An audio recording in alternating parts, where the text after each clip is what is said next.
rules and regulation, the machine will not learn. Okay. Second, the type of problem that machine learns and solves, it falls under two groups. One is a classification problem. Second is a regression problem. So what is a classification problem? What is a regression problem? Understand. Okay. So this is why it's called a guided defined rule. If we are using supervised machine learning, the supervised machine learning will solve only these two problems, either a classification problem or a regression problem. I'm sure a lot of you are here, PhDs in mathematics and other things. So I don't want to get into the mathematical side of these two. I'm just going to focus on industry side. Classification, I'm trying to classify 0 or 1, true or false, yes or no. So that is a classification. Okay. I have a problem. I'm trying to classify the problem either 0 or 1 or true or false or yes or no. Okay. For example,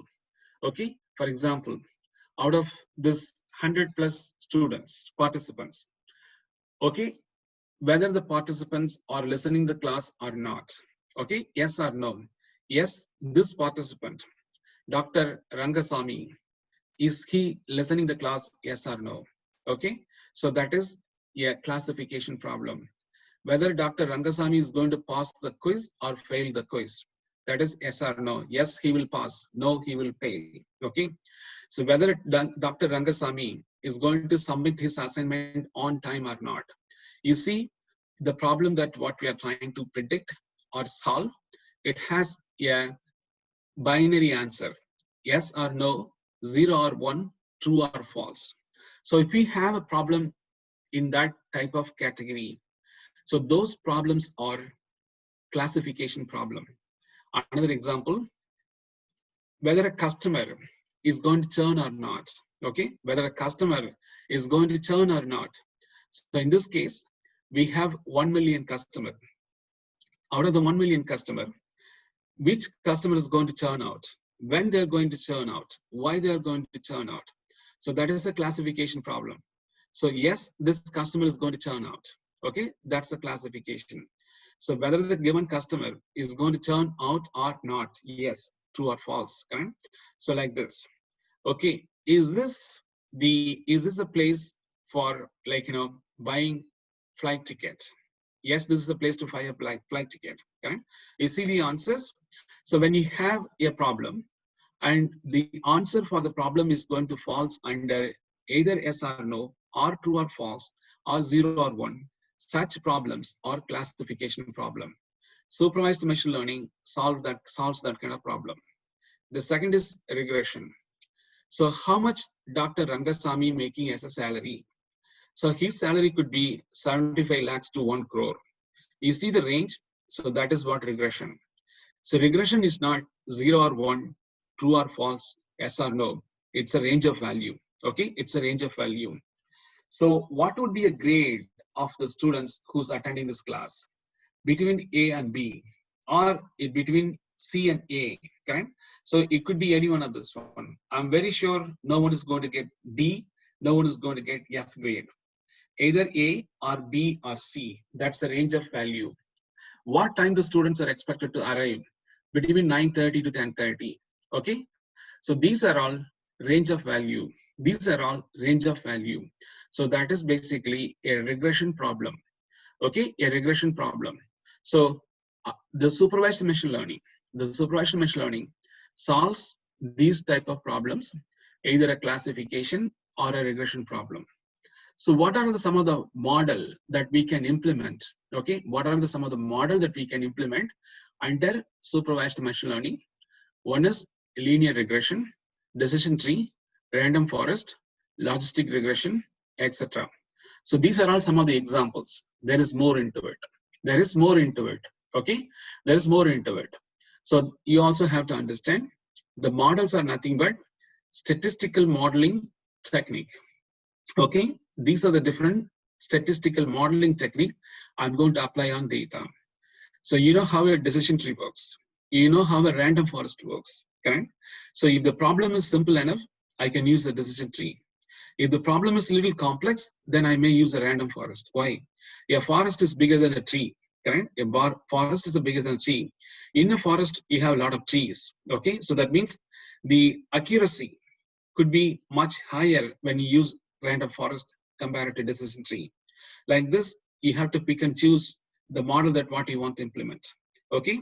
So for supervised machine learning, you can implement models like linear regression, logistic regression, decision tree, random forest, etc. So these are all some of the examples. There is more into it. Okay, there is more into it. So what kind of industry use case we can build? Okay, what kind of industry use case we can build? So we talked about patient length of stay. How long a patient can stay at a hospital? Okay, so what is going to be the patient risk on a scale of 1 to 5? 1 means it's so difficult, 5 means excellent.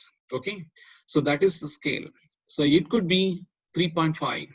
Or Jyoti sir, sorry to disturb you. Yes, sir. Someone is saying I can't hear sound. Please increase the sound from your side. Can you hear me, sir? Are you able to hear? Yes, just increase the sound. Okay. So can you see my screen? Yes, sir. So I'm in 75. So do you want to set 100? Sir, is this audible line? It is audible, sir. Yes, thank you, sir. Carry on, sir. No problem. Okay, no problem. That's fine. Okay, so some of the industry use cases are patient length of stay, correct? So when I say length of stay, how long this person is going to stay in a hospital? So that is a regression problem. It could be 3 to 4 days. Okay, it could be 3 to 4 days. Patient health risk. Okay, what is the risk score of the patient on a scale of 1 to 5? It could be 3 to 4. It could be 3 to 4. Customer churn. Whether the customer is going to leave my business, okay, or my loyalty program. Yes, he or she is going to leave. That's a classification. Okay, customer spending prediction. How much a customer is going to spend? Between 100 and 200 rupees. Okay, between 100 and 200 rupees. That's a regression problem. So these kind of problems you can solve using supervised machine learning. Okay, so point to consider: under supervised machine learning, the machine learns with a very defined set of rules. So what is those rules? We are going to look at it. Okay, we are going to look at the rules as well. Second point to consider: under supervised machine learning, the machine solves problems, classification, regression. Classification problems are either true or false, 0 or 1, yes or no. Regression problems are a range of values. Okay, so between 10 and 15. Between B and C grades, okay, between B and C grades, that's a range, okay, that's a range, okay. So some of the model that we can implement: logistic regression, linear regression, decision tree, random forest, etc. So there's more into it, but these are some of the examples. All right, so the last one, what we are talking about, implementation. So this we will do an actual live demo, okay, but I will also walk you through. So this is basically what is supervised machine learning. So before I go here, okay, I wanted to show you something so that you can understand. So let me know if you are able to see my screen or not. Okay, can you see my screen? Can anyone confirm? Can you see my screen? I'm not in the PowerPoint. Yes, sir. Okay, so what I'm trying to show you, okay, so how does when we say supervised machine learning, what exactly that means, what is involved? So where I'm going, so we have examples that we built. So we have one example for time series analysis. Under time series analysis, we can use deep learning as well as a machine learning. This is for machine learning. So here I have different things. I have a training data, I have a test data, I have the source code, I have the model outcome, I have the okay, I have the model outcome and I have the INI file. So I'm going to the training data. So the training data, what it's supposed to be. So the training data is basically what is one of the rule of the supervised machine learning. How do you provide the training data and how do you provide the test data? So that is the rule. This rule, please keep your phone on mute, please. So there is Then, Sir, sorry to disturb you. Initially, we were able to see. Now you are on first slide. okay. Sir, you are in the first slide only. Okay. So I am not sure what's going on with this. Let's stop sharing and then try to share one more time.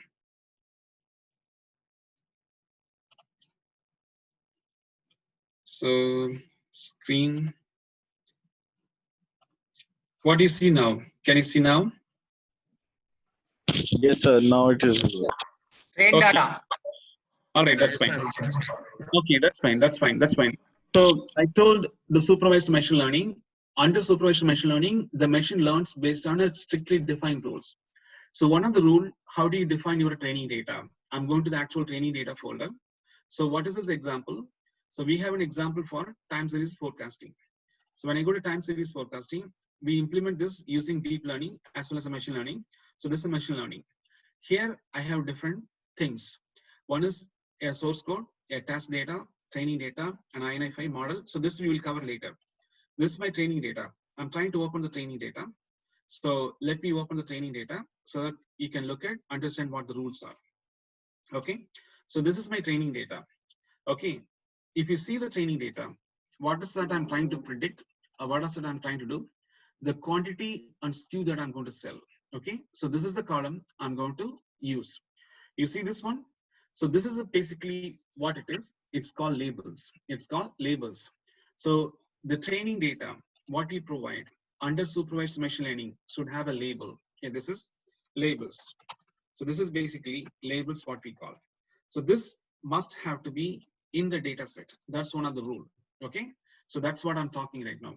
So I'm going back to my PowerPoint. So let me know if you are able to see. If it is not, you can put it in the chat window. Okay. So if you're able to see my PowerPoint, that's fine. So put it in the chat window. Can you see my PowerPoint? Yes. Okay, that's good. So here, if you see what I'm talking about, label data. So what it is, so this is one of the rule. Okay, this is one of the rule so that the machine learns. If you don't have this, if you're not following this one, the machine won't be able to learn this one. It won't work. So this does not require in a deep learning. Okay, so this is basically an easy and simple way to learn and practice. Okay, if you want to learn, understand how to build machine learning models, this is a good starting point. It's easy to use because the machine goes on a guided approach, it learns and everything. So what is this one? It is basically a credit card transaction or your bank ATM card transaction. Okay, so what we are trying to predict, is there any fraudulent transaction in the given monthly statement? You get a monthly statement. So now you're running this machine learning model. So this is going to basically, okay, this is basically going to be telling you that, like, so whether the given transaction is, whether it's fraud or not. Okay, whether the given transaction is a fraud transaction or not. So this is what the machine is supposed to predict.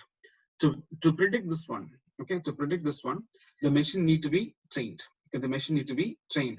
So this is a training data. This is a training data. So what you're looking at right now, it's a training data. So this training data, if you see the last column, it's a label. What does label means? So label is nothing but if these criteria met, then it's valid.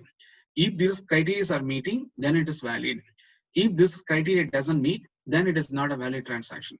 So this is what the machine has to learn and understand. So you have a transaction ID, you have a transaction date, transaction location, amount, card verified, signature captured. If it is there, then it is valid. If it has something like this, there is a transaction amount, but the card is not verified, the signature is not captured, then it is still valid. So everything is there, but it doesn't have an amount, then it is not a valid, it's a fraud, something like that, correct? So what is this? It is your training data. Okay, sometimes people call an input data as well. So this is basically how the machine learns this one. Under supervised machine learning, the machine has to be given the label data, which is basically a flag to indicate whether this is valid or not valid. And that is what you are trying to predict. So rule number one, if you are using supervised machine learning, the training data must have to have a label. Label is nothing but your expected output. Okay, your expected output. Okay, label is nothing but this is what you're expecting. So what am I expecting? out of all the transactions that I have in my monthly statement, which transaction is valid, which transaction is not valid. So the rule number one, it has to have a label. So if you are using supervised machine learning, the training data must have to have a label. Second, the test data should not have the label. If we go to the test data, this does not have a label. You see this one? So this is my training data. The 1001, 1002, 3, 4, 5, those are all my training data. It has the value field label. So you don't write label, you could call anything that what you want, but this is basically the indicator to the machine. This is what you tell in the program. In the program, you tell all the things, which is label, which is output, which is feature, and etc. All right. So point one to consider. So the last column that what we have, you don't have to be the last column. It could be anything, but I'm just telling you here. So this is my label, and this is how the machine learns and understands. And these are all patterns. It sees this one. In some cases, the card verified, signature captured. In some cases, it is not, but still it is valid. Okay, so it sees a mixed up place. In some cases, it doesn't have a location, but it has the amount, it has a card verified, it has a signature captured. So like this, if it is not, it's not valid. It has to have a location. Okay, it has to have a location. So even if it's online, you have to have a location. So like this, it learns all the different patterns. It understands whether this is a valid transaction or not valid transaction. When you give the test data, now the machine has to predict the last column, which is the label. That's the output. Okay, that's the output. So point one, if you are using supervised machine learning, the training data must have to have a label. Label is nothing but your expected outcome. So that is how the machine learns and understands. In the test data, you should not have a label. The machine will predict and write that one. Okay, the machine will predict and write this one. So that you will see that. Okay, when we do the demo, you will see this and understand. So that's rule number one. Rule number two, what you need to know. Okay, so you see this one. These are all called features. Okay, the transaction ID, transaction date, transaction location, transaction amount, card verified, signature captured. So what is this called? Features. So under supervised machine learning, you have to tell what are the features that you're using for the machine to predict. Okay, so there could be 100 fields in your data. You don't have to use all the 100 fields, but you can tell which field you want to use as a features. So features are nothing but hypothesis to arrive a state. Okay, so I want to arrive whether the transaction is valid or not. To arrive at the state, I have to have features, which is nothing but a hypothesis. Correct? So I need transaction ID. I cannot record anything without a transaction ID. I need the transaction date, location, amount, card verified, signature captured. So there could be many fields, but you don't need to worry about all those fields. You have to define which field it's going to be used for the machine to learn and understand, to build the hypothesis, to build the learning algorithm. So as a faculty, you have to educate students what is feature engineering, what is feature extraction. Okay, that is basically completely driven based on your business skills. Okay, that is why in yesterday's session when we discussed, so we talked about what is required, the required skills. The one of the skill that we talked about. So one of the skill that we talked about, it's the business skill. So you cannot really tell the features without knowing the business. So you have to learn the business in order to tell what feature that I'm going to tell the machine. So the rule number two, in supervised machine learning, you have to tell the machine what is the feature that you are going to use to develop the hypothesis and learning algorithm. Okay, number one, the training data must have to have a label. The label is nothing but the expected outcome. Rule number two, under supervised machine learning, you literally have to tell the machine what is the feature, the hypothesis to arrive at a particular state. Okay, particular state means to predict this, what you need. These are the things you need. Then the machine learns. So that is why it's called supervised. It operates under a well-defined rule. Deep learning doesn't work like this. Okay, deep learning doesn't work like this. You don't have to tell what feature it is. You don't have to tell what is the expected outcome or a label. It figures this out by itself. Okay, it figures out this by itself. So what exactly this means to you? So this means to you, under supervised machine learning, your training data, test data are very simple. very easy. It is not that difficult. Compared to machine deep learning. Compared to deep learning. So this is very easy to use. So I want you to understand what is training data, what is test data. It's really important. And also we talked about future engineering, future extraction. So when you write or build the model, okay, when you write and build the model, so when I go to the source code, okay, keep your phone on mute. Please keep your phone on mute, please.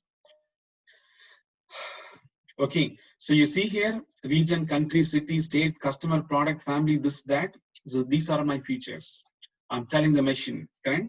So this is for a different problem. This is for a different problem, which we are going to talk about it.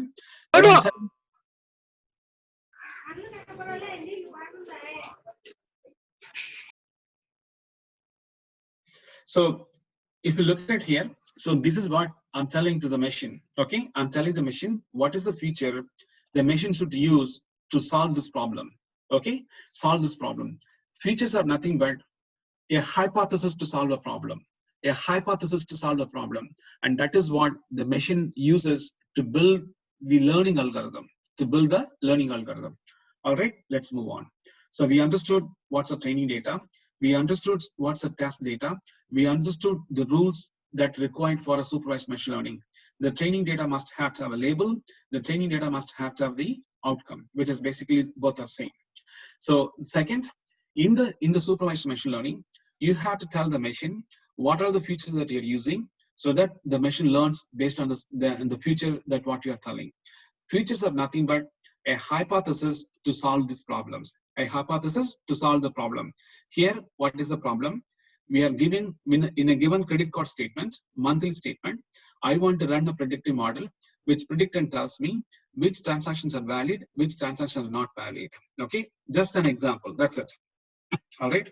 So some of the examples for the supervised machine learning we talked about in the healthcare, the length of stay could be one of them.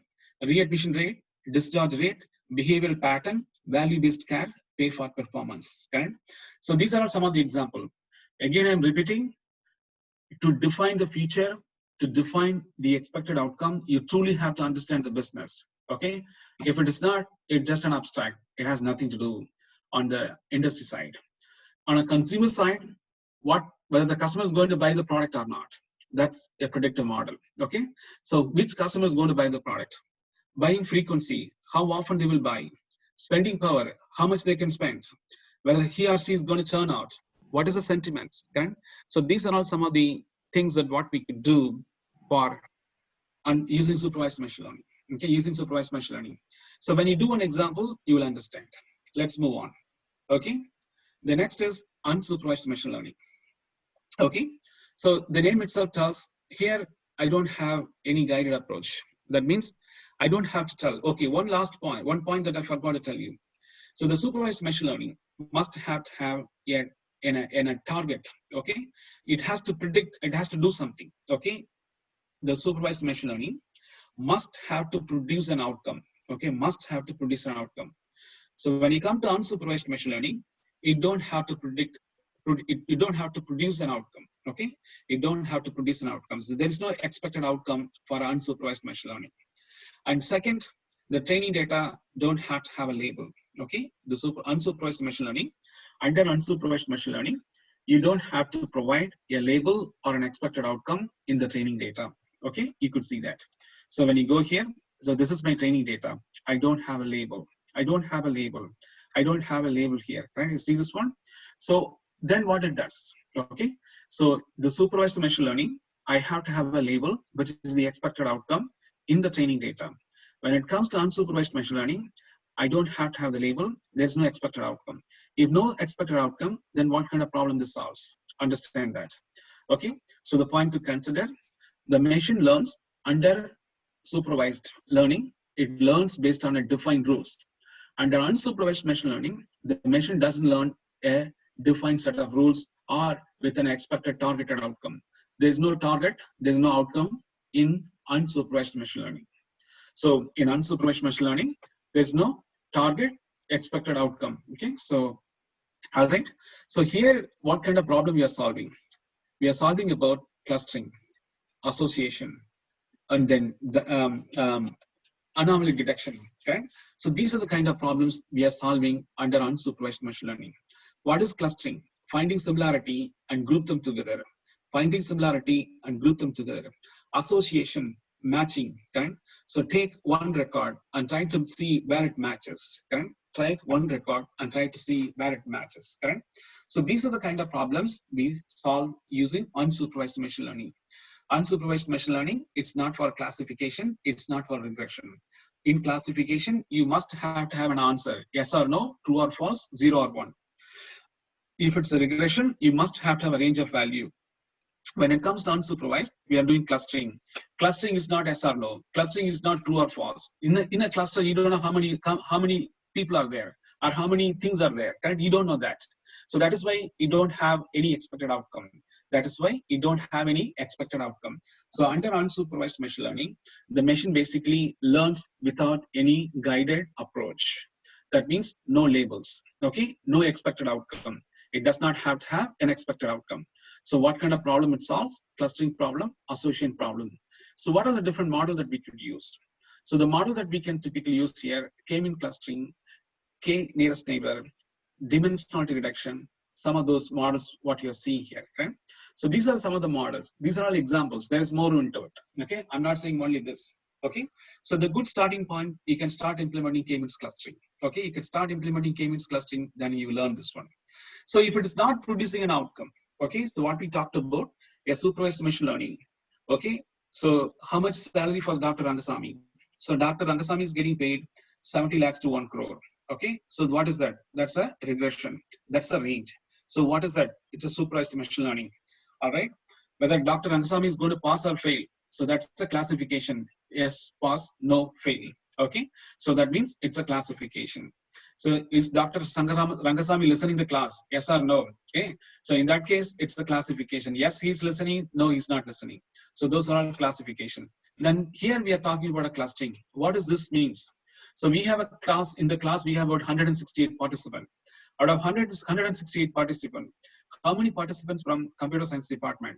How many participants from information technology department? How many participants from mechanical engineering, civil engineering, so on, so, okay? So I can cluster this. I can group them together. So if you want to form a cluster, okay, on a given data set, which is nothing but finding similarity, okay, finding similarity and group them together. So that is nothing but a clustering. Association. Let's say you got your cell phone, okay, your cell phone bill. So usually your cell phone bill is only $100, but this month you got $1,000. The cell phone is shared between 4 people in a family. So now I want to associate each and every call belongs to whom, correct? I'm trying to associate all cell phone calls belongs to either mom or dad or son or daughter, correct? So there are 4 people sharing a cell plan and the cell phone plan. So the bill came about $1,000. So now I want to take this call because there's like, almost 20,000 calls made in a month. So now I take each and every call, try to associate. Who made this call? Is it mom or dad or son or daughter? Okay? So that's kind of an association. Okay, that's an association. Anomaly detection.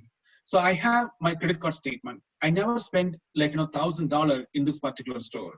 Okay, how in the world this month I got $1,000 bill for this store? That is not right, right? It's an odd man out, right? So something that it stands out, something that stands out. Usually when I go to the restaurant, I eat and I pay maybe $20 or $30 or $50 the max, okay? But this month I got $1,000 from the restaurant. How does it possible? So if you want to detect such unusual transactions, okay? Such unusual transactions, so that's anomaly detection. So those type of things you can do using the unsupervised machine learning, okay? So point to consider in an unsupervised machine learning. So under unsupervised machine learning, the machine learns without any supervisor. So here, when we say supervision, so the training data don't have to have a label. In the training data, there is no expected outcome. So the unsupervised machine learning model does not expect it to produce any outcome. Instead, it finds the similarity and groups them. It finds an association, it forms the association. It finds the odd man, it finds out like, an unusual transactions and finds that and take that out, okay? So those are the things we can do. So typical examples are in the industry, customer segmentation. So when I say customer segmentation, so how do I group the customer based on several factors? What kind of factors? Based on the spending power. So who's buying this product? Okay, this product bought for people of age group 10 to 15 and people of age group 20 to 30, or male or female or Indian, Asian, etc. So that is kind of segmentation. You are grouping customers based on their interest. Okay, based on the interest. The next one is target marketing. Okay, so who are the customer can or may buy this product? Okay, so I want to know this one. I have a product, I want to launch the product to the market, but I wanted to know who's going to buy this product. So who's going to buy this product? So that's a target marketing. So those are some of the examples. There are many things we could do. There are many things we can do. Okay, all right. So we looked at supervised machine learning. We looked at unsupervised machine learning. We are going to have some examples. We are going to do this in the system as well, correct? So I'm just trying to cover the concept. Then we'll go to live systems and do this one. Okay, so now the next one is reinforcement learning. Okay, next one is the reinforcement learning. So what is reinforcement learning? So if you look at supervised machine learning, there we are solving problems of classification, regression. Yes or no, true or false, yes, 0 or 1. Okay, or a range of value. In unsupervised, grouping people together, forming an association, finding an odd man. Okay, that's the kind of problem we are solving. So when it comes to reinforcement, it's not any of this. So I don't know what it takes to solve a problem. Okay, so here I'm trying to teach the machine. Okay, I'm trying to teach the machine to develop a path to solve the problem. Okay, to develop the machine has to develop a path. Okay, to solve the problem. Let's take an example. Okay, let's take an example. So you are driving a car on a city. Okay, you are driving a car in a city. So now the car in front of you goes very slow. You want to change your lane. I don't want to stay in this car, behind the car. I want to change this lane. How do you change the lane? Okay, there's no defined rule. But what you do, you look on the side, on your right-hand side or left-hand side, wherever you want to change. Let's assume I'm trying to change the lane on the right-hand side. All right, I'm trying to change, but I see a car behind me in 10 miles radius.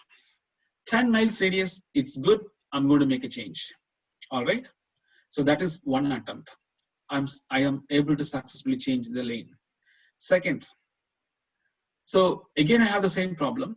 I have the car in front of me. It goes very slow. I want to change the lane. So now I'm trying to make a change on the left side. When I look at the car, there's the car behind me within 3 mile radius. I'm trying to change, but I hit an accident.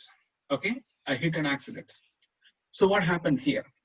So I failed. So that means I didn't understood the car behind me. It's going to come very quickly and hit me. Okay, I didn't understood that. So when I have 5 miles radius, I'm able to successfully make a change in the lane. When I have the car behind me with 3 mile radius, I'm not able to make a change. So what it means, it's a trial and error. Okay, I'm trying something. Okay, I don't know until I learn this one. Let's assume you are driving the car after 2 days. Okay, after this accident, you are driving the car after 2 days. So now you're trying to change. You see a car behind you, that's about 3 mile radius. So what happened? You are not going to make a change, lane change. Why? You already met an accident. You already met an accident. So that is basically nothing but a learning pattern through trial and error. Okay, a learning pattern through trial and error.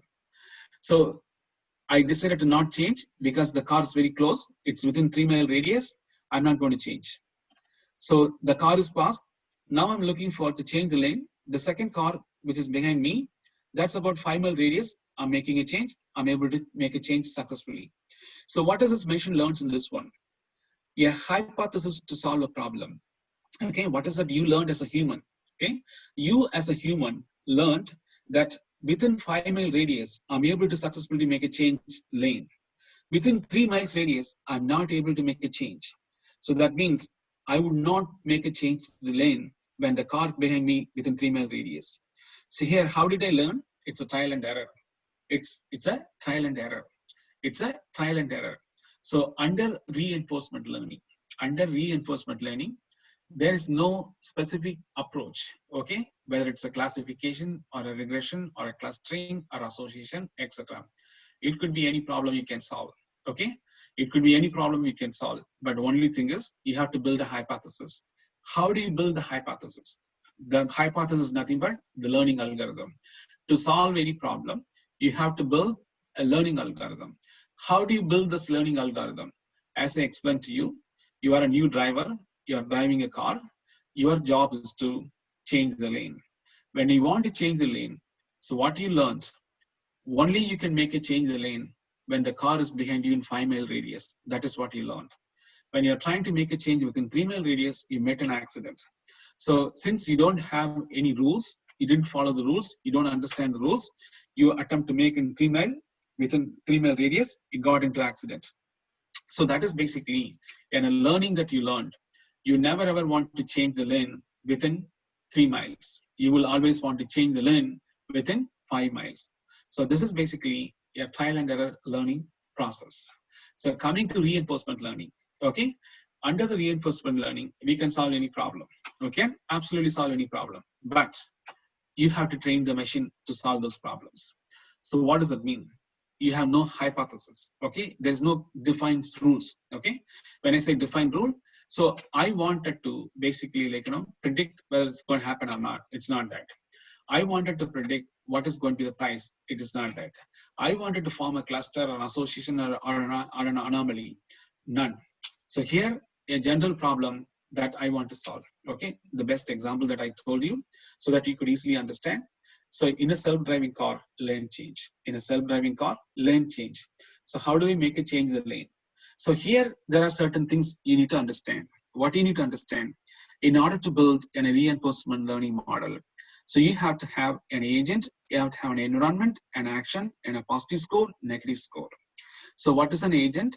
So the agent is nothing but whoever is performing a task, okay? It could be any task. It could be any task, okay? So basically what it is, you can solve a problem. To solve the problem, you have to teach the machine to build a hypothesis, okay? To build the hypothesis. So when we say hypothesis, so you could imagine in the self-driving car, there is no driver, but the car functions by itself. Who's driving the car? That is called the agent, okay? An invisible object, an invisible object. The car itself, it's called the agent. Second, environment, the road condition on which the car is driving, that's the environment. Okay, action, lane change. Make a change the lane, that is the action, that's a task. If a car is successfully make a change the lane, then it's a positive score. You are successful. If the car doesn't make the lane change, then it get into accident, it's a negative score, okay? You are not learning anything. So the goal is to get more positive, highest score. Every time the car succeeds, until it arrives a state, it gains a positive score. If it failed, if it's hitting an accident, then it's going to get a negative score. So the intent is use this type of algorithm, develop hypothesis to solve any problem, okay? Use this type of algorithm, develop a hypothesis to solve the problem. So reinforcement learning basically is nothing but under reinforcement learning, the machine learns on a trial and error, okay? The machine learns on a trial and error. Like you as a driver, you want to make a lane change, but you don't know the rules and regulation. So you're trying to make a change when a car is behind you within 3 mile radius, you got an accident. So, but you try to change the lane when the car is behind you in a 10 mile radius, 5 mile radius, you are able to successfully do. So the lessons that what you learned, which is nothing but you must have to have a 5 mile radius in order to make a change in the lane. So that is basically a trial and error. So the reinforcement learning tells the machine, try this and see what it comes out. If it comes out successful, then it's a positive score. That means you are good, okay? If it comes as a negative score, that means the car made an accident, it's not the right hypothesis. Until you hit the positive score, you continue to try this out. You continue to try this out. So this is basically called exploration and exploitation. Exploration and exploitation. So what is an exploration? What is an exploitation? Exploration, try new things. Exploitation is not trying new things, just be in a comfort zone. Okay, being in a comfort zone. So exploration, you don't have to, okay, you don't have to go with what you know already. Let's explore something that you are not sure. Okay, I'm going to explore this one. I'm going to explore artificial intelligence. I'm going to explore data science. I'm going to explore. So these are the things I never done it. Okay, so I am like Dr. Rangasamy. So he wanted to explore artificial intelligence, even though he has PhD in mathematics or in engineering discipline. So, but he wanted to explore in artificial intelligence. So that's an exploration. That's an exploration. Exploitation, he's very comfortable in math and engineering subjects. So you want to stay in this one and continue to do what? Sir, sorry to disturb you. Sir. Yes, sir. Yes, sir. Sir, slides are not moving, sir. Okay. What slide you are looking? Reinforcement machine learning facts. This is the slide we are currently viewing. So that is what I'm talking. I'm still talking the same slide. Hello, sir. Yes, sir. I'm still talking the same slide. No, sir. I have two doubts. Okay. Sure. So one is regarding the reinforcement learning self-driving car. If we leave the self-driving car without any guidance principles in the real time, is it what we call dangerous to the human being? But in the real time, what we call in the online game, it's well and good. But here, training and leaving and then. Excuse me, sir. What you call driving based on experience, then it will be to. Excuse me. Sir, we'll discuss the questions at the Sir, end, sorry for the disturbing you people, sir. Hello? Okay. Sir, let me take the doubts at the end of the session, sir. Okay. Sure. All the participants are requested, please, if you have any doubts, please note down on the end of the session only. We encourage your doubts. Please don't disturb the speaker. Thank you. Thank you all. Okay. All right. Thank you. So I can answer the question towards the end. Okay. No problem. That's fine. So I can answer the question. All right. So the reinforcement learning, okay, basically it follows exploration, exploitation. So that is what it is. Exploration, doing new things. Exploitation, it's kind of like, being in our comfort zone and workarounds. So what we looked at, self-driving car as an example. Where else this could be applied? Okay, where else this could be applied? So someone who asked the question, they brought the point of gaming industry. So it's heavily used on gaming industry. Is it only for gaming industry? Like I said, you can solve any problem, but the goal is you have to build the hypothesis, you have to train the machine. Okay? So those are the key points. All right. So what type of problem it solves? In this case, the machine is constantly trying to make a decision. Can I change the lane? Yes or no? Can I change the lane? Yes or no? Can I change the lane? Yes or no?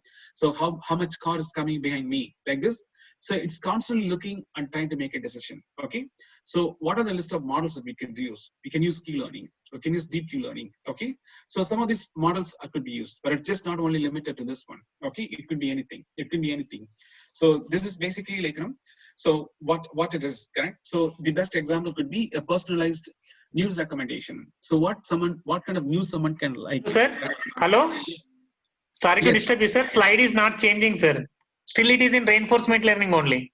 Okay, all right. So I changed the slide. Okay, I changed the slide now.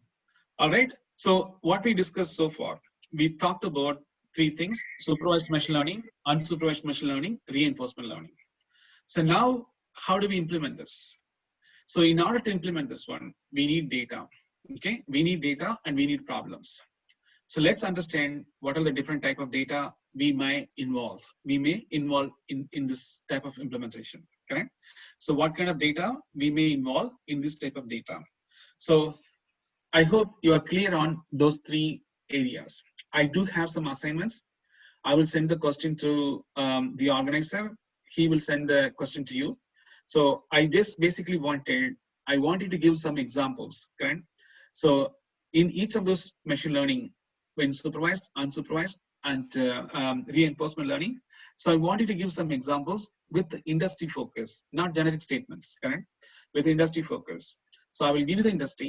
For those industry, what kind of problem he can solve using those machine learning models.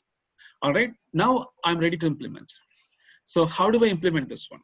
In order to implement what I need data. Okay, in order to implement this one, what I need data. So what are the different data I needed? Okay, what are the data I need and why do I need the data? So the data that is required, okay, if you see what we looked at actually, anything that you do with the machine, the first thing is need to be trained. Okay, whatever you want to do, where you want to do computer vision, language, or process, doesn't matter. The first thing is you have to train the machine. How do we train the machine? I need a training data. Where do we get the training data? That's what this is. Okay, that is what this is. So this is a huge topic. Okay, this is a huge topic. So I'm just trying to tell you what is involved. In a real world, okay, in a real world, when you go in the real world, data means it's not stored in an Excel file. Okay, that is just for learning. In a real world, the data are very complex. You may deal with structured data, unstructured data, semi-structured data. It could be videos, it could be images, it could be voices. Okay, it could be videos, it could be images, it could be voices. Okay, so I don't have to teach you all these things. I'm sure you know, but I'll give you a high-level example. Why do the data is called structured? So when you say structured, it's stored in a very structured form. So when you look at Microsoft Excel or Oracle database or Microsoft SQL Server or SAP HANA or IBM DB2, so these kind of databases, data stored in a table and the table has rows and columns. Okay, so that is why it's very structured. If a data stored in an Excel file or in a text file or in a table or in a database, so those are all structured data. Those are all structured data. So that means you can read and write using SQL statements. Okay, you can read and write using simple SQL statement. It's a very structurally organized. Unstructured data, what is it? So when you go to Facebook, okay, you have no structure. You can write anything. It is not only that. It is not just writing. You can also post videos. You can also post images in Facebook, correct? That is unstructured. When you go to Twitter or when you go to LinkedIn, you write about yourself. You post something that you don't like, correct? So all the things have no structure. So those are all unstructured data sets. Semi-structured. If you look at your email, so that has some structure. It has a from, it has to, it has a subject, it also, some cases, signatures, and the body of the email. So it is semi-structured, you can easily process. Videos, I'm sure you know YouTube. Images, I'm sure you all know Facebook, in Twitter, there you can see images. Voices, right? So what is voices? Like when you go to Facebook, I don't like something, I'm going to record and post. Or I'm going to record and post a video in YouTube, right? Don't buy this one, etc. So in a real world, do you need all the data? Answer is yes. So the challenge, as I told you yesterday, instead of spending time in Python, I would spend time on data. That has more value. Why? What does it mean? To train a model, you need all this data. Give you an example. So one of the projects that I'm currently working, it's called conversation-based customer engagement. It is called conversation-based customer engagement. So what does that mean? So conversation means when you go to a store, the customer who are going to the store has to be greeted and also has to be recommended. Let's assume Dr. Rangasamy go to an Indian restaurant, okay? The moment he enters the Indian restaurant, there is a system. It could be a robot or it could be in a software. It welcomes, hello, Dr. Rangasamy, how are you? It builds the conversation. Today's special is biryani. Would you like to eat? Right? So seeing this one, that's the conversation-based customer engagement. In this one, I have to have a facial recognition. So what is facial recognition? Which is nothing but as soon as Dr. Rangasamy entered into the restaurant, it understands through face, it's a human. So what is that? So that is nothing but either it could be a video or it could be an image. Okay, it depends on how the setup is. Okay, it could take a video. So the moment you walk in, it's a video. So now I need to find out who is this person. So now I'm going to look for my database. Okay, where these images are. This image is stored here. So what is the name of the person? So that is basically Dr. Rangasamy. That's a structured data. Okay, that is a structured data. So what did Dr. Rangasamy like? So I'm going to look his Facebook. I'm going to look his Twitter. So what he wrote, oh, I love biryani. So that is basically one of the things that I found. Okay, that's an unstructured data. So in a real world, you have to connect all of them. To train a model, okay, to teach a machine, it is not just only an Excel spreadsheet. Excel spreadsheet is good for learning. But To build a real solution, to build a real model, you must have to work in all the different things. As I told you, so Dr. Rangasamy goes to an Indian restaurant, so where there's a robot, it greets them, it tells them what Dr. Rangasamy would like to eat. Okay, to do that, I need to scan and do a facial recognition. Facial recognition, it could be based on a video, it could be based on an image, depends on how the setup is. Then getting the information about Dr. Rangasamy, that is structure. What Dr. Rangasamy likes and don't likes, that's from Facebook, that's from unstructured data. In a real world, you must have to work with all of them. Your training data involves all of them. And this is where data engineering comes into picture. Okay. So point is, to train a machine, don't think it's always an Excel file. It's a combination of all. That makes this process so difficult. That makes this process so difficult. All right. Now move on. So how is machine learning applied in a real world applications? Okay. How is machine learning applied in real world application? So what we covered so far. So we covered different type of machine learning that we could build, supervised, unsupervised, reinforcement learning. Okay, wonderful. And in order to train a machine and make the machine to learn and build a learning algorithm, we need data. So what are different type of data? So that also we looked at. So now what we are trying to do, take one example and work on it. Okay, take example and work on it. So coming to here, so we can't go out and say, I'm going to implement a machine learning model. The first thing is, you must have to have a problem statement. Okay, you must have to have a problem statement. Without a problem statement, you won't be able to do anything. Okay, you have to have a problem statement, well-defined problem statements. The second, what kind of problem it is. The third is model selection. The third is model selection. So these three has to be there. Okay, so what we are talking, implementing a simple machine learning model. But the steps goes across the board. The steps goes across the board. Any model, even for implementing deep learning model, you have to have a problem statement. You may not tell what kind of problem it is, type it is, but you still have to have a problem statement. And you also have to model selection. That I'm going to use CNN, or I'm going to use neural nets, or I'm going to use any other model that comes under deep learning. So here an example. What is the problem statement? The most common problem that you may have heard are commonly used across industry. So predict the customer who will churn out within the next 3 months, 6 months, 9 months. So this is nothing but a customer churn. Predict the customer who will churn out within the next 3 months, 6 months, 9 months. That is the defined problem statement. So can anyone tell? Do you think with this statement you can go and build a model? Okay, answer is no. You still need to understand. What you need to understand, the hypothesis for a customer to churn. So what does that mean? You look at the customer in the past, why they churn out? Are they churning out because of the price increase? Are they churning out because of the situation like COVID-19? Are they churning out because of the business loss? So like this, there are product thing, quality, like this, there are so many factors. You have to understand all of those. Okay, so that is why the business knowledge is critical. So now I understand what the problem.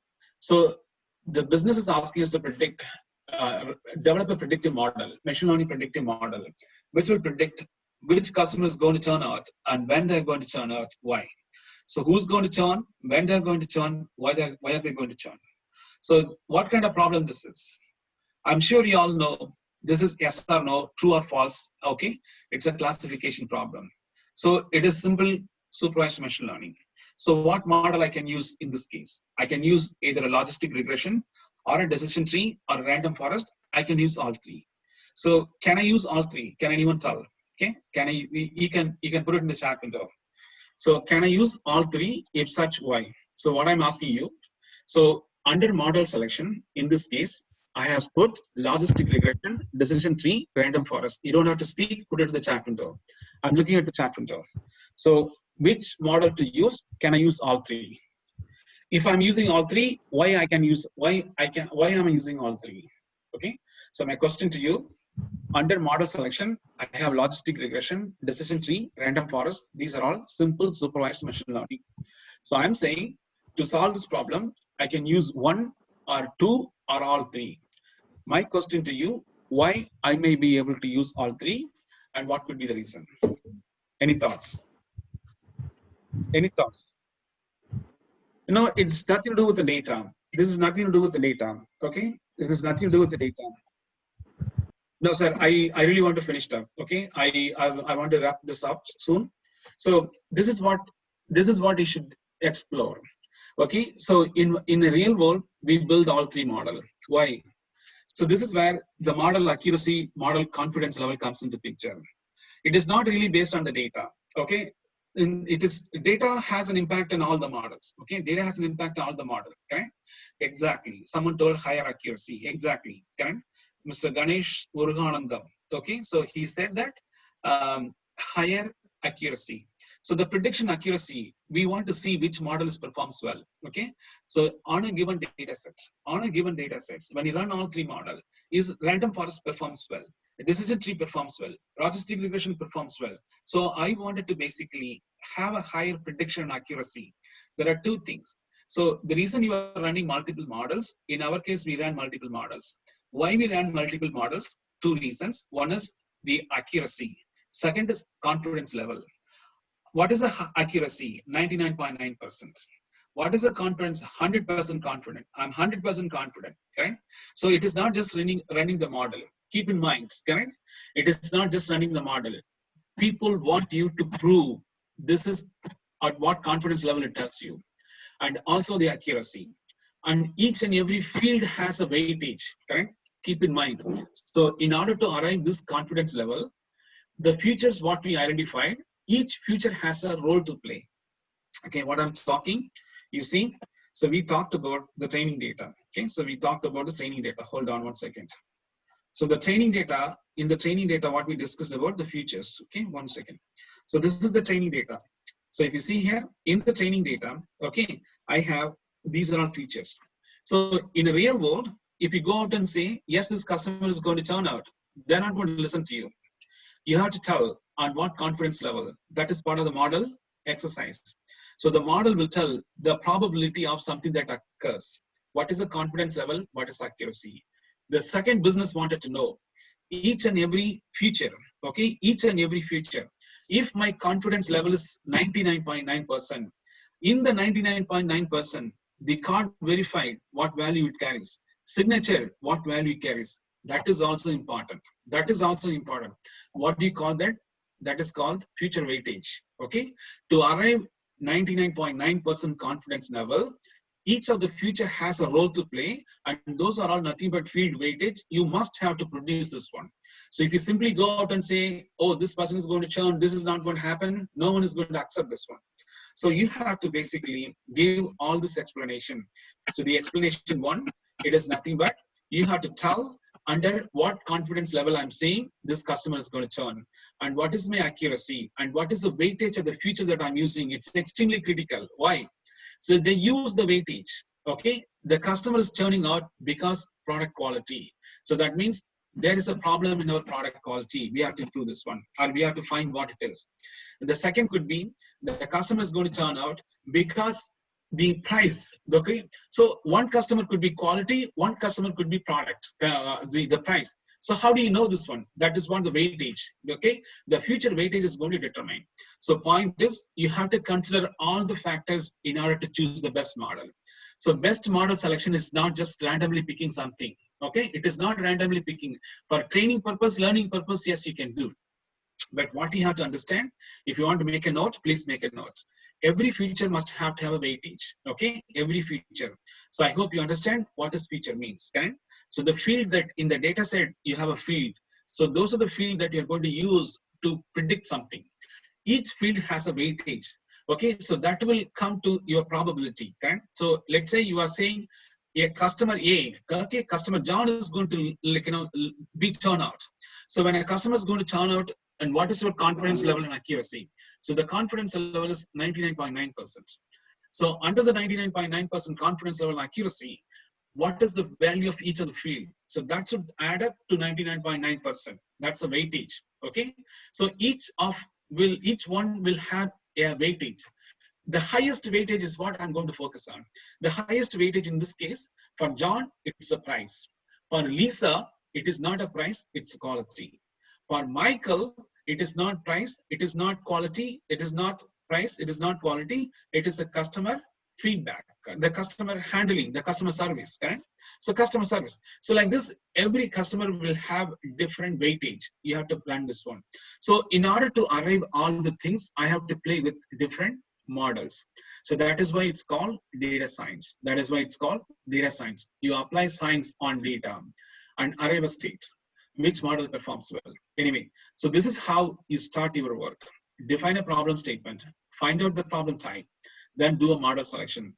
During model selection, select multiple models. Why? You have to arrive, okay, in a real world, you have to have accuracy, weightage, and also the confidence level. Confidence level, accuracy, weightage is a must. So the weightage should add up to the confidence level and accuracy. The weightage should add up to the confidence level and accuracy. So the weightage is nothing but out of all the field that you are using in your training data, which field has the highest weightage, correct? Example, a customer is going to turn out. Lisa is going to turn out because of the price. The price has 75 weightage because it has the 75. That is what the machine learns. And that is the pattern it looks from the data. So for Michael, it is not the price, it is the quality of the service. Okay, for Michael, it is not the price, the quality of the service. So that means the quality weightage field, it's very high, it's 90%. Okay, like that, you have to arrive a state. All right, so let's move on. So this is basically starting point. Now, how do I go ahead and implement what are the steps involved? It's really, really important. I'm not saying this is how you do it, but this is how I do it. Okay, so I have a problem statement, I have a model selection. The next step is technology selection. So what kind of technology we are going to use? From learning point of view, we talked about yesterday, we are going to use Anaconda. Okay, we are going to use Anaconda. So when you have Anaconda, it has everything. Okay, so I'm talking about an Anaconda. I hope you're able to see my screen. Do you see this one? This is Anaconda. So it's an open source. It's primarily used for building machine learning models using Python. So it has everything built on. Some of the libraries also comes with this one. So you have to install this one. So this is what I'm talking about, technology selection. Okay, it's already running now. So I don't have to start this one. So you see this one, I already running this one. It's fine. So the point is, do a technology selection. So once you technology selection, the next step is spend time on data. Okay, it's very significant. Okay, very significant. So when you say data, you have to understand what features you want to extract. Okay, so what is the feature that you are going to extract? What are the features you need? As I said, it's very, very critical. Each and every field what you are selecting has a weightage. Okay, you cannot randomly select some field. Then you are not able to prove what you are saying it's right. Okay, you won't be able to prove this one. Even a simple supervised machine learning also, correct? So when you are selecting a data set, making sure you ask yourself, do I need the data? If such, what feature this is? Is this a feature that's going to help me to solve this problem? You have to ask this one. Why? So when you do prediction, when you want to arrive a state, each and every field has a weightage. If that weightage is not applicable here, it's meaningless. Okay, you have to ask this one. So the second step is spend time on data. Data collection, preparation, integration, provisioning. So when you talk about the last day, we will cover this one. The next is model building. What is model building? So it's nothing but looking at the code. So I hope you're able to see the code, correct? So this is model building. It is nothing but, okay, either it's a Python, whatever language it is, start working towards building the model. For example, so it has like, some library to be installed, implemented, and get certain things, correct? So we will go through this process, you understand. So this entire code block, what we are seeing here, that is called model building. Okay, this is basically model building. So the next thing is, once I build the model, then the next step is I'm going to focus on, okay, so training the model and testing the model. When you go to the code block, you will see the whole section, okay, the whole section is model building. I'm building the model, okay? So you see this one, those are all model building. So it says import required libraries. Second, importing the training data. The next is train the model. So once this is done, step number 3, okay, so this is basically importing the training data. That's step number 3. Step number 4, you import the actual model. So this is a linear regression model. Okay, I'm importing this model, train the model, correct? So those are the steps I listed here. Those are the steps I listed here. So this is a framework that we follow. You don't have to follow the framework, but this is an enterprise scale. Okay, this is an enterprise scale. So start from problem statement, do a model selection, do a technology selection, data collection, data preparation, data integration, data provisioning. So that is part of data engineering. Once you're done, you write the model. You could use Python, you could use whatever it is. In our case, they are using Jupyter Notebook, which is part of Anapurna. So the entire model building involves writing the code block, then train the model, test the model, validate the model, and accept the model. So how do you validate the model? Basically, can you please keep your phone mute? Can you please keep your phone mute? All right. Okay. So the model validation and expected model outcome, it is nothing but like, whether the model is predict or not. So we are trained the model, we tested, everything runs. So basically the outcome of test need to be validated and accepted. So I trained the model to predict customer who's going to churn. And also it should tell the weightage, also it should tell the confidence level, and it also tells accuracy. So on a confidence level of 99.9%, John is going to churn out. The reason, the weightage, because John cares for product quality, we are lacking product quality.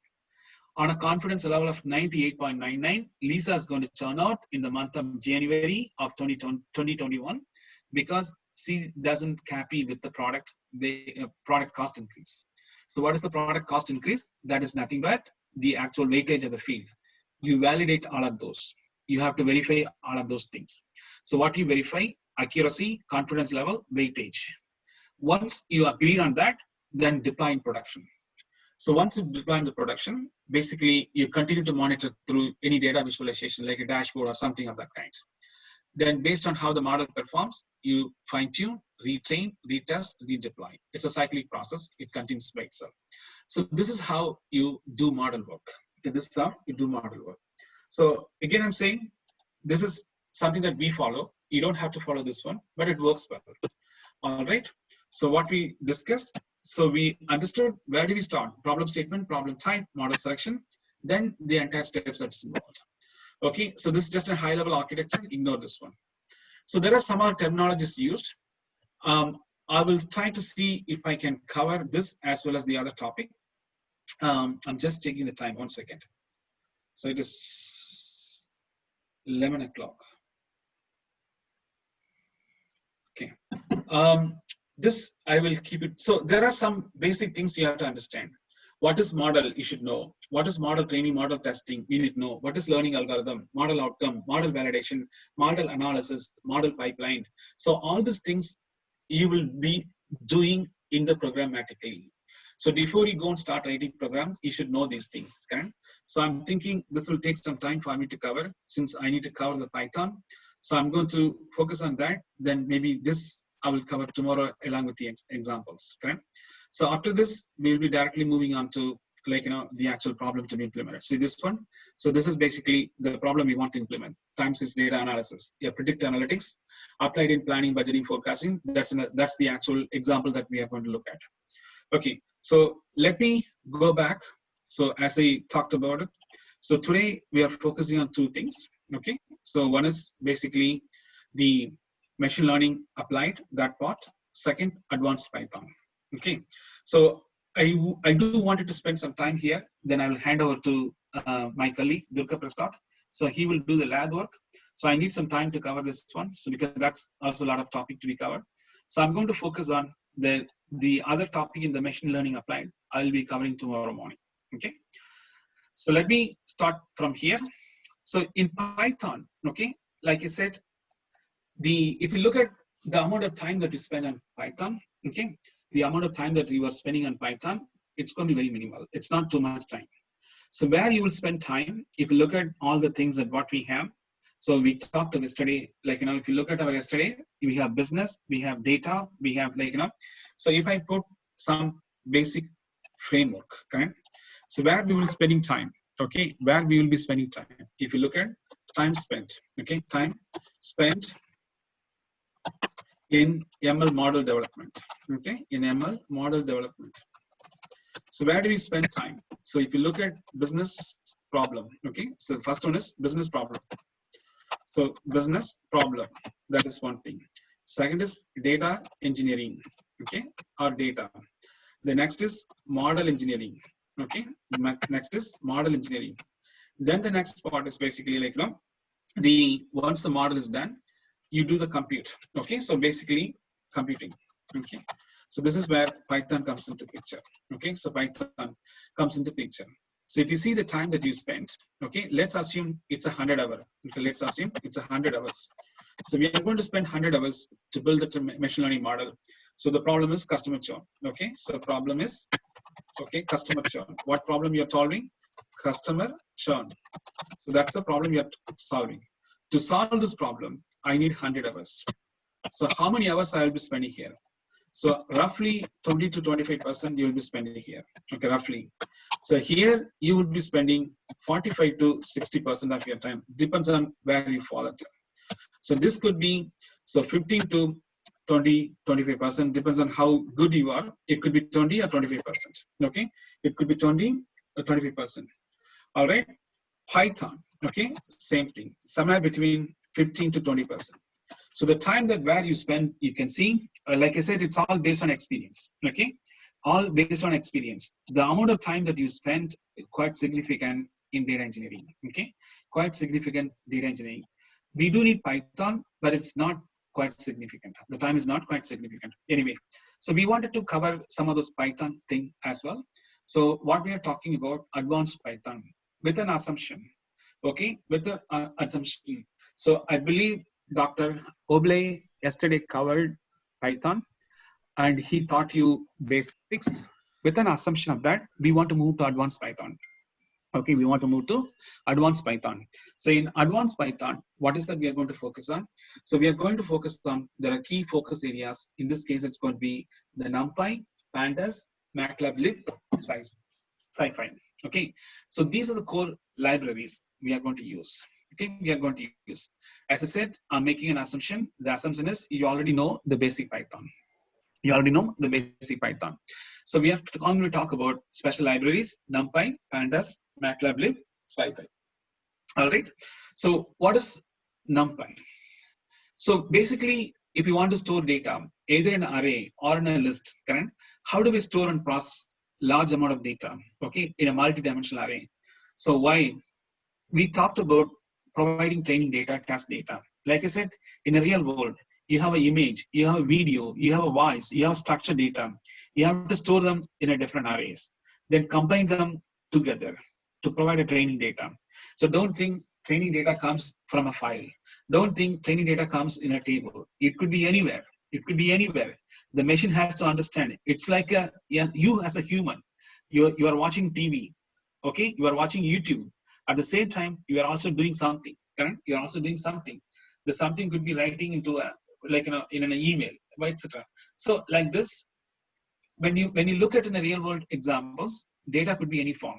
So this library allows you to store data in a multi-dimensional array, okay, and then process them as needed, either for the training side or a test data or in a production data side. Pandas, that's another library, and it's primarily for data manipulation, data analysis. So that means it reads and writes data. Okay, it reads and writes data. So it also works with very complex data sets. Okay, it also works with very complex data set. MATLABLib, it's a library primarily focused upon graphical interface, developing visual graphical representation of data. So creating column chart, creating pie chart, creating line chart, creating multi-dimensional data representation in a multi-dimensional views. Okay? If you want to create that, so you can use MATLABLib. SciPy, this is primarily for applying, solving some kind of mathematical statistical problems, problems around linear algebra, problems around these integration of different functions, correct? Taking two different functions, correct? So solving, I'm saying equations, correct? Mathematical equations. So if you want to solve a right program which solves mathematical equations, or anything around statistical modeling, if you want to build your own model, you can do that too. You can do that too. So this is just library. So what we've done, where does it comes into picture? Okay, on the bigger picture. You see, we talked about problem statement, we talked about data, then training data, test data, production data, then model learning, okay, machine learning model. So it's basically what kind of models you're using, then model training, testing, deployment. You see where Python comes into picture. Python is the connector for all, okay? So Python is the connector for all. If you look at our code, So I'm just going back to the code, what I was looking at. If you see here, step 1, INI file configuration. So that has everything that required for me to perform. Step 2, import the required library. Okay, so whatever library I need pandas, I need numpy, I need scikit-learn. So it imports this one. Second is import training data. Fourth is train the model, import the model. Okay, import the linear regression model, then train the model. So that is what I'm trying to say here. So Python connects everything. Python connects everything. That's all it is doing. Okay, so that's all it's doing. So programmatically, you connect everything so that it works as an autonomous unit. It works as a function. It works as a function. So where Python is coming into picture, Python is nothing but it connects all of them. It connects your problem statement to the data to the machine learning model. When we say data, please keep your phone on mute. Please keep your phone on mute, please. So when we say data, we are talking about training data, test data, production data, then the machine learning model. Okay, so what I want you to understand, so don't think Python is something magic, correct? Don't think that way. So when you write programs, what Python does, it connects all the moving parts here. Problem statement to data, data to model, model to model outcome. Okay, that is what we have here.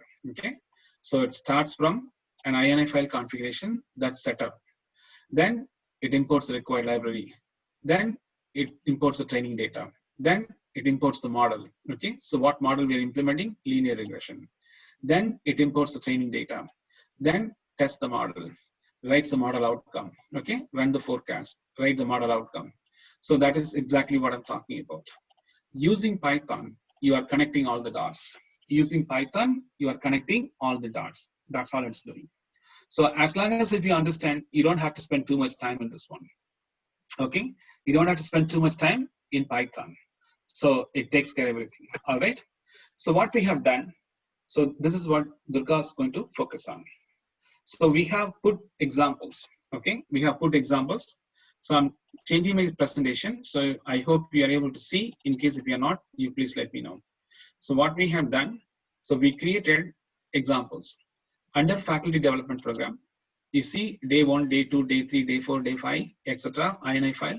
Each day we have built example. We are in day 2. Under day 2, we have INI file and then the lab work. So when you go to lab work, we have exercise 1, 2, 3, 4, etc. Under exercise 1, we have NumPy. Under exercise 2, we have pandas. Under 3, MATLAB. Okay. Under 4, SciPy. So we have each packages. In each one of them, we identified core function to learn. So we have a source data. So SRC source file. This is data file. So here we have different library. How to create and work with an array. How to indexing the array. So that's what I have here. So what I did, I'm just trying to give you what are the different examples we will demonstrate. Okay, we will demonstrate. So keep in mind, these are all building blocks. Okay, these are all building blocks. So this is to understand how to implement NumPy.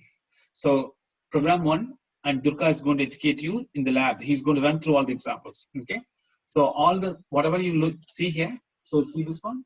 So these are all Jupyter notebooks. Okay, these are all Jupyter notebooks. Sorry. So I have to open from the notebooks. So this is basically what I'm saying. The examples are already available. So I can open from here. Okay, so this is faculty development, day 2. Under day 2, I have lab. Under lab, exercise 1, which is NumPy. So here source, and this is what I have, array creation. So this will give you the source code. Excuse me, sir. Yes, ma'am. Yeah, sir, can you just share this link? Which link, ma'am? Sir. Which link, ma'am? Is that, yeah, is it a question to me or what is this? So all the participants, please be patient. We will share all the links and all the PPTs and all the recording videos. Please don't disturb the speaker. Once again, I request all the participants. Please, thank you. Okay, no problem. So in the code block, in the examples, we listed in such a way you can easily understand. step 1, step 2, step 3, step 4, step 5, 6, 7, 8, etc. So it talks about what's an array creation. It gives the details, then walks you through the steps. Okay. So this is something that Durga Prasad is going to walk you. I'm just quickly cover what are the examples that we are going to do in the lab in the afternoon. Okay, under NumPy, we are going to understand array creation, array indexing, array operation, sorting, broadcasting, special functions. Okay, so how to create an array. Okay, so I'm sure you all understand what's an array. It's a very same thing if you know C, C++. So array is nothing but storing a group of values. If I want to construct my training data, okay, my training data, one is structured data, one is an unstructured data, one is a semi-structured data, one is an image, one is a voice and video. That is why you have to understand why you need NumPy. Okay, so don't just simply go with the word NumPy. In a real world, you have different data sets. You have a different format. You have a different structure. So that means what? One array could be 2-dimensional. One array could be 3-dimensional. One array could be 5-dimensional. So how do you work with all those things? So that is nothing but NumPy. So nothing but NumPy. So it is not just only one set of data that you're going to work with. Okay, you'll be working with several data sets. Okay. So this example will walk you through how to work with NumPy. So it starts from array creation and how do you index? Okay, when I say index, the second position of array, okay, belongs to John. The third position of array belongs to Michael. So now I have to match the same position in another array. So I have one array which has customer sentiment data or customer demographic data. I have array 2 which has customer social media data. I have array 3 which has a customer YouTube data. So now I have to match the customer. Okay, I have to match the customer. So that means I have to index. In an array, I have 3 people, John, Mike, Lisa. So I have 3 different array in a 3 different format. How do I index them? Okay? So that is what array indexing. Array operations. Okay. So when I say array operations, so I can add, delete, whatever I want to do. So those kind of array operations, I can merge 2 arrays. I can combine 2 arrays to form a single array. I have 3 arrays. I want to combine them, form a 1 array. Okay. So keep in mind, your training data has to be in a 1 set. Okay. It cannot be multiple set. So if you have 4 array, how do I merge this array and form 1 array so that I can give as a training data? Sorting an array. Okay. So I want to sort the array. Okay. So in order for me to create a report, the model writes an outcome. Let's take an example. So whenever you, in the real world, there's a lot of things involved. Model outcome, one model outcome will go to another model as an input, as a training test data. Okay. It's possible. So if that happens, you have to store the data in an array. Then you have to sort the array. Okay. So broadcasting, what is broadcasting? When an array have a different dimensions, one is 2-dimensional, one is 3-dimensional, one is 4-dimensional. How do you work with one? That's what the broadcasting does. Right? Special function. So Durga Prasad is going to cover all of those. You will understand. So basically what I'm trying to say, why you need NumPy? In order to arrive at training data, okay, you have data in a different form, structured, unstructured, semi-structured, video, image, you store all in a different array. In order to create one single training data set, you have to combine them. So to store and process and retrieve this one in a memory, you have to use an array. That's what NumPy does. Okay, in a simple nutshell. The next is pandas. Okay, when you say pandas, what is the primary focus? We talked data management and data analysis. So data management includes insert, update, delete data. So you should be able to retrieve data from a file or a table or anything. Even you can connect to Twitter. You can read a direct Twitter feed. You can connect to YouTube and stream the data. It's possible. When you stream the data, how do you stream and where do you store? So that data manipulations, whether it's connected to Facebook, LinkedIn, Twitter, any of those areas, or connecting to Oracle, SAP, Microsoft, File, etc. How can you do this one? So that is basically controlled under this library pandas. Working with file, working with the database set and subsets. Taking, if you have 100 columns, you don't want all the 100 columns. If you have 1,000 record, you don't want 1,000 record. So how do you take a subset of the data? And statistical operations on data. Okay, so looking at what data most frequently accessed and which data set customers are looking for. Right? So I want to check this one. So I have set of data and which data is currently consumed. Okay, so arriving at statistics on data sets, right? So that you know which data sets needed by this person. Okay, so these are the kind of functions he's going to walk you through under the pandas. The next one is MATLAB libs. Okay, so this is ultimately what it is, how do we represent the model outcome? Okay, the model predicts. So the predicted model I want to bring it to in the form of a pie chart or a column chart or a line chart or like, whatever the chart you want to represent. So let's say I have 100 people. I'm trying to segment this 100 people. I'm using K-means clustering. Okay, I'm using K-means clustering. So in K-means clustering, I'm going to form a cluster. So the cluster basically represents out of 100 people, 70 people belongs to computer science department. 2 people belong to civil engineer, 3 people belongs to mechanical engineer, 4 people belongs to electrical and electronics engineer, correct? So like this, I want to take the participant and form a cluster. And the cluster outcome, I want to represent in a pie chart. Okay, the cluster outcome, I want to represent in a pie chart. How do I do? That's what MATLAB Libs does. So using MATLAB Libs, you can create data visualization. You can create data visualization. One example that what we talked about.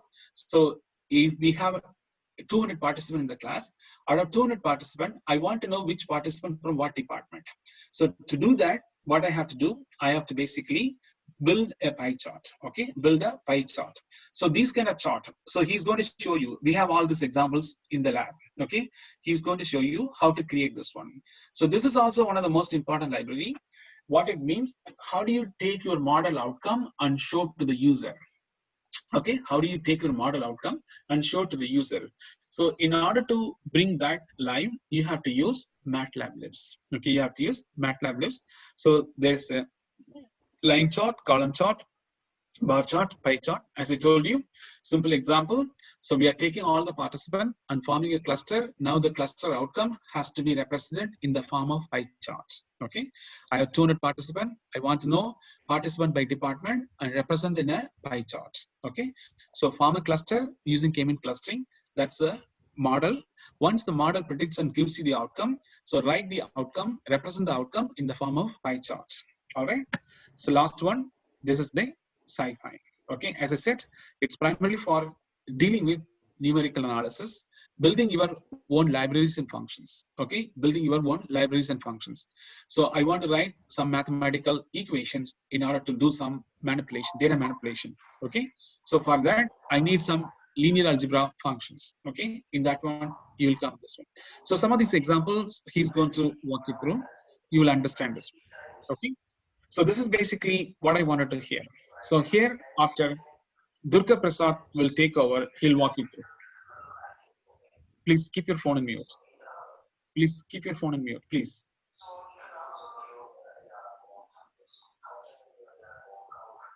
Please keep your phone on mute. All right.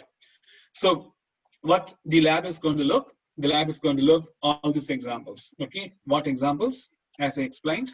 So each one of the lab exercise has the exercise what I listed in my PowerPoint, correct?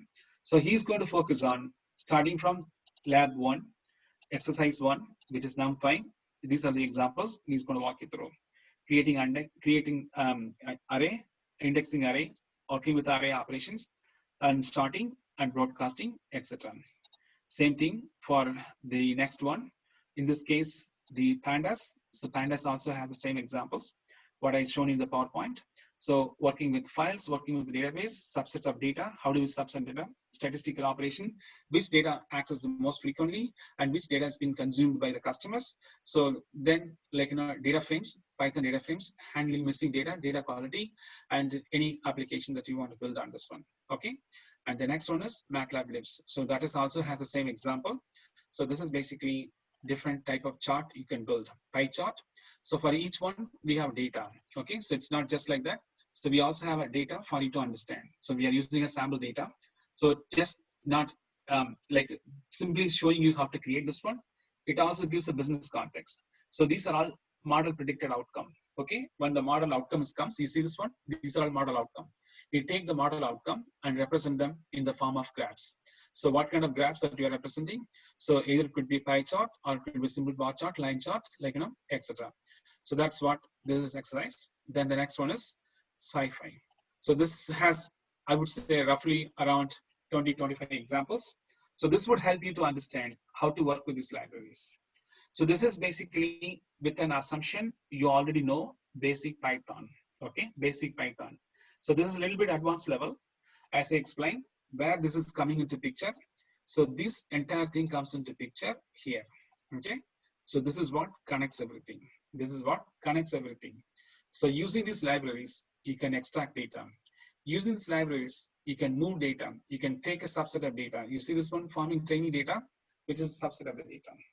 And where do I store? I store an array. Okay. So where is that array? Site NumPy. Okay. How do I read the data? That's the data frame. So that's nothing but pandas. How do I write the model outcome, or how do I represent the model outcome? So that is the MATLAB lib. That is the MATLAB lib. That's the library which allows you to do this one. All right.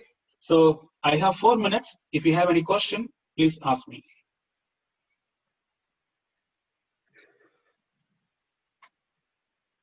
Hello, sir. Yes, sir.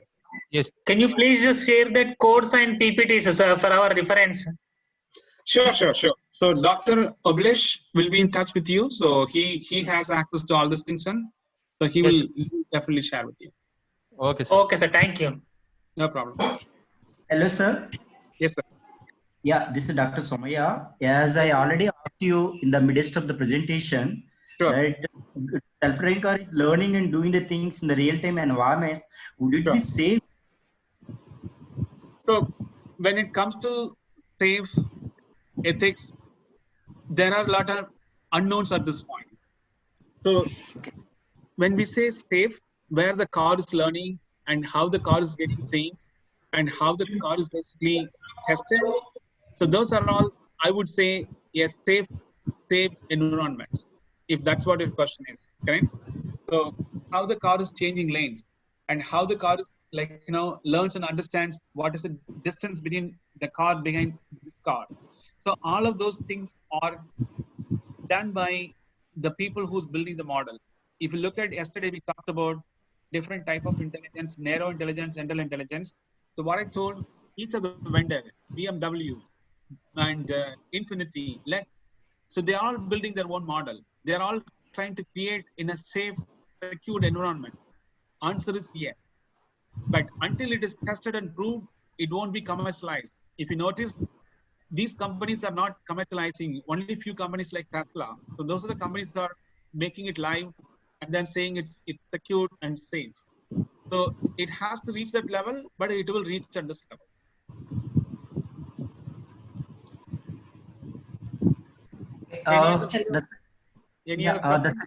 The second one is using which command we can find the available libraries and their descriptions so that I can get all functionality of one particular library or package.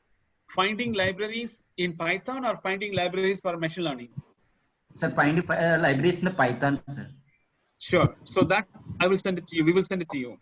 DP, can you show him, when you go to the lab, you can show him the finding libraries in Anaconda. In Anaconda, there's a folder called lib. So in that folder, you can see all the library, but I'll ask DP to tell you. So it depends on how you set up your Python. Like what I told you, in our case, the Python is done through Anaconda. Okay. You see this one? Yeah. So Anaconda is the package manager. The package manager is basically has all the libraries. You see this one? So this is basically the Anaconda is what we are using. So you can see there's a folder called lib. Under lib, you can see everything. And also command wise, you can see that too. So he will show you. Okay, thank you. No problem. There's still any question from participants? Excuse me, sir. Yes, ma'am. Yeah, sir, you have given, lot of idea regarding the types of machine learning, like supervised, unsupervised, reinforcement learning. But sir, there is also a semi-supervised learning. So can you just put some highlights or lights on this? What exactly that? Is it kind of mixed of supervised or unsupervised learning? Answer is yes. Definitely, I will cover tomorrow. It's already late for me, and I have to go. So I will start tomorrow. When I start, I will start with the semi-supervised learning. Answer is yes. You already told. It's a mix of both. Sir, this is over. Thank you, sir. Thank you very much. Participants, if you have any questions, please. Tomorrow, sir will clear all your questions. Please cooperate. Thank you, sir. Thank you, sir. Durga Prasad, are you there? Yes, Jyoti, I'm there. Do you want to say anything? Do you know what time you have to start? I think it is around 2:30. Yeah. So you can directly call Dr. Abhilash. So I will share his phone number. You can coordinate with them. Yes, sir. Okay. Sure. Thank you very Like, much. Yes. Jyoti, like I need the meeting link for the afternoon session. No, he will make you as a host. He will make you as a host. Okay, I'll talk to him. Yeah, I am not the host. All right. Okay. Thank you all. I will talk to you tomorrow. Thank you very much. Tomorrow we'll do time series analysis more in depth. We'll go into the lab. We'll do this one. And we also try to do some of the examples like facial recognition, gender detection, and also one of the examples that we want to talk about, handwritten digit detection. So those are the things we want to talk. Those are all practical examples. So let us do some hands-on tomorrow. Thank you very much. You all take care. Bye. Thank you, sir. Thank you very much. All the participants are requested. Please fill the feedback. The link is already shared in chat box.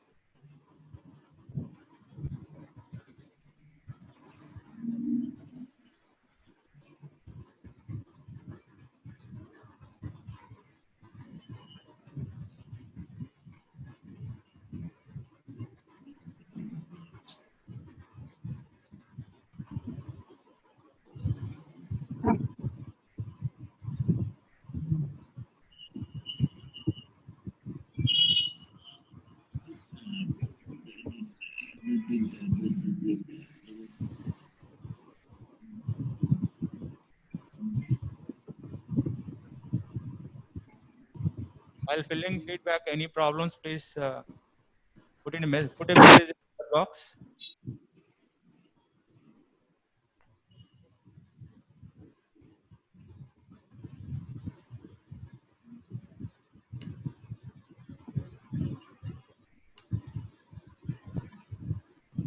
Hello, sir.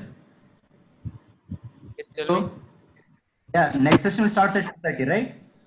Yeah, next session will be start sharply by 2:30, sir. Okay. So these are esteemed professors of our college. Hello, sir. Can we get yesterday's audio file? Hello? Yes, sir. Yes, sir. Can you please share yesterday's and today's PPTs with codes, sir, so that we can practice for our reference also? Yes, sir. Yes, sir. Already I spoke with the speaker. I collected all the PPTs and all code links also. I will share to you or I will share to your mail IDs. No problem. Don't worry about it. Okay. And I request all the participants, please cooperate for the speaker. Don't mute yourself. Don't on your mobile. So please cooperate for the speaker.